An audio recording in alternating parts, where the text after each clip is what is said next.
दोस्तों, मैंने अपनी वीडियो में लॉ ऑफ अट्रैक्शन को सही नहीं कहा था। आज मैं इसका बिल्कुल उलट करने वाला हूँ। इस वीडियो में मैं आपको ये बताऊंगा श्रीमद् भगवत गीता के अनुसार लॉ ऑफ अट्रैक्शन को कैसे अप्लाई करें। ये एक बिल्कुल अलग टेक्निक है और मैंने खुद इसको श्रीमद् भगवत गीता को बेस रखकर बनाया है और अपनी जिंदगी में उतारा भी है। आप भी इसको अपनी जिंदगी में उतार कर देखें, आपको अपार सफलता और खुशी जरूर मिलेगी और इसकी मैं आपको 101% गारंटी देता हूँ। तो आप इस चैनल में प्रवेश कर चुके हैं तो घंटी बजा दीजिए चैनल को सब्सक्राइब करके। दोस्तों, लॉ ऑफ अट्रैक्शन के बारे में आपको एक बात बिल्कुल स्पष्ट शब्दों में बता रहा हूँ। असल में लॉ ऑफ अट्रैक्शन एक वैदिक सिद्धांत पर ही बेस्ड है। वेदों में एक कथन है, एक प्रिंसिपल का वर्णन है जो बेस बना है लॉ ऑफ अट्रैक्शन का। वो सिद्धांत है यथा दृष्टि तथा सृष्टि। इसका मतलब है जैसी आपकी नजर है वैसी ही ये दुनिया है। आप जिस भी नजर से इस दुनिया को देख रहे हो, ये दुनिया वैसी ही आपको नजर नहीं आ रही है, बल्कि ये दुनिया वैसी ही है आपके लिए। तो अगर आप अपनी दुनिया को बदलना चाहते हो तो अपनी नजर, अपने नजरिए को बदलो, आपकी दुनिया खुद ही बदल जाएगी। और यही लॉ ऑफ अट्रैक्शन में किया गया है। जब लॉ ऑफ अट्रैक्शन के एक्सपर्ट्स आपसे ये कहते हैं, आप इस बात का पूरा विश्वास रखो कि आप जो चाहते हो वो आपको मिल ही जाएगा। ऐसा करके लॉ ऑफ अट्रैक्शन के एक्सपर्ट्स आपकी दृष्टि ही बदल रहे हैं। तो सवाल है, क्या लॉ ऑफ अट्रैक्शन काम करता है? आंसर है यस, 101% काम करता है। पर द सीक्रेट में जैसे बताया है वैसे ये काम नहीं कर सकता, क्योंकि उसमें लालच शामिल है। जानते हैं वो कैसे? द सीक्रेट बुक में लॉ ऑफ अट्रैक्शन को अप्लाई करने के 3 स्टेप्स बताए गए हैं। पहला है, मांगो जो भी तुम मांगना चाहते हो। जो भी तुम मांगोगे कुदरत तुम्हें वो देगी। दूसरा स्टेप है, विश्वास रखो, जो भी तुम मांग रहे हो वो तुम्हें मिल ही जाएगा और तुम इसकी कल्पना करो कि वो तुम्हें मिल ही गया है। मांगो तुम्हें एक बहुत ही महंगी कार चाहिए, सोचो या इमेजिन करो तुम उसको चला रहे हो जैसे वो तुम्हें सच में मिल ही गई है और ऐसे वो तुम्हें मिल ही जाएगी। अब इसमें सबसे बड़ी समस्या ये है कि आपको एक चीज के बारे में निरंतर सोचने को कह रहे हैं। आपको अपनी इच्छाओं, अपनी डिजायर्स के पीछे भागने को कह रहे हैं। हमें अपनी इच्छाओं के पीछे नहीं भागना है, हमें अपने लक्ष्य की ओर भागना है। इच्छा पूरी होने से लालच बढ़ता है और ना पूरी होने से क्रोध उत्पन्न होता है। लक्ष्य हमेशा कुछ करने का होता है, कोई चीज हासिल करने का नहीं। महंगी गाड़ी हासिल करना इच्छा है, डॉक्टर बनना लक्ष्य। जैसे द सीक्रेट में बताया गया है वैसे लॉ ऑफ अट्रैक्शन काम कर भी नहीं सकता।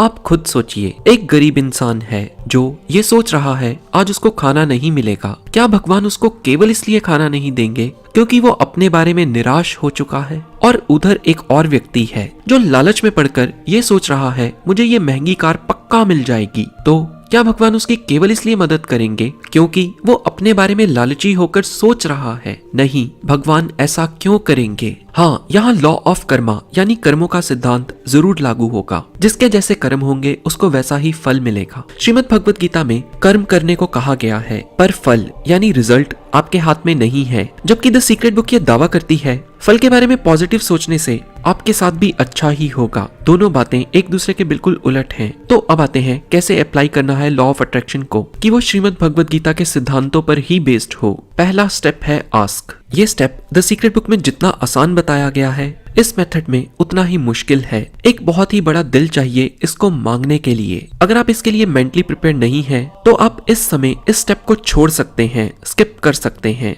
असल में हम सभी की जिंदगी में एक हमारा दुश्मन होता है जिसको हम माफ नहीं कर पाते। हमें भगवान से उसके लिए खुशहाली मांगनी है, उसके लिए खुशियां मांगनी है। आप जो चीज खुद के लिए चाहते हो वही चीज अपने दुश्मन के लिए मांगो। ऐसा करने से नर्क का एक द्वार हमारे लिए बंद हो जाएगा। श्रीमद् भगवत गीता के 16वें अध्याय के 21वें श्लोक में क्रोध को नर्क का द्वार कहा गया है और हमारा गुस्सा कई बार एक ही व्यक्ति के प्रति होता है जो इस स्टेप से कम हो सकता है। अगर आप ऐसा नहीं कर पा रहे तो सीधा दूसरे स्टेप पर आइए। दूसरा स्टेप है बिलीव एंड इमेजिन। आप खुद पर और परमात्मा पर अटूट विश्वास रखें। आप आंखें बंद करके भगवान के कोई भी चित्र की कल्पना करें, परमात्मा की कोई भी इमेज को इमेजिन करें। मैं श्री कृष्ण को भगवान मानता हूँ, उनका चित्र ही अपने मन में लाता हूँ। आप भी अपनी श्रद्धा के अनुसार भगवान को इमेजिन कीजिए। परमात्मा की तस्वीर को मन ही मन में देखें और फिर ये सोचें जो भी कार्य मैं करने जा रहा हूँ वो मैं भगवान के निर्देश या ऑर्डर समझकर कर रहा हूँ। मैं कोई भी कार्य फल पाने के लालच में नहीं कर रहा, बल्कि भगवान को समर्पित करके कर रहा हूँ।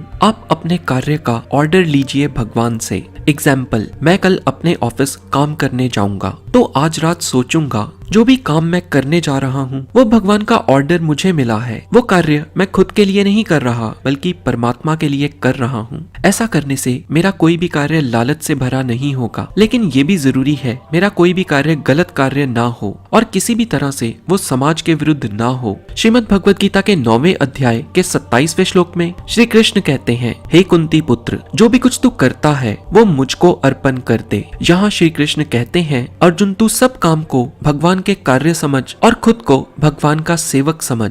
तो अब आते हैं उन चीजों पर जिसके लिए हम कुछ भी नहीं कर सकते। उनको पूर्ण रूप से परमात्मा पर छोड़ दो और परमात्मा पर रत्ती भर भी संदेह मत करो। बस उनके लिए प्रार्थना करो और डेफिनेटली आपको वो चीज मिल ही जाएगी। क्योंकि श्रीमद् भगवत गीता के 7वें अध्याय के 21वें श्लोक में श्री कृष्ण कहते हैं, भगवान के जिस किसी भी रूप में भक्त पूरी श्रद्धा यानी फेथ के साथ पूजा करते हैं, भगवान उनकी श्रद्धा को टूटने नहीं देते। श्री कृष्ण ने श्रीमद् भगवत गीता के 9वें अध्याय के 22वें श्लोक में कहा है, जो मेरे पर मन लगाता है, मेरा ध्यान करता है, मैं उसको वो प्रदान करता हूँ जो उसके पास नहीं है, और जो उसके पास है मैं उसकी रक्षा भी करता हूँ। बस जरूरत है परमात्मा में मन लगाकर अपनी सारी टेंशन को परमात्मा के हाथ में देने की। और लॉ ऑफ अट्रैक्शन का आखिरी स्टेप है अचीव। भक्ति की शक्ति से आप बहुत कुछ हासिल कर सकते हैं, इसमें कोई भी संदेह नहीं है, पर कहीं गलती से भी खुद में कर्ता का भाव ना उत्पन्न कर लेना। तो जो लोग लॉ ऑफ अट्रैक्शन में ढूंढते हैं वो चीज गीता में भी है,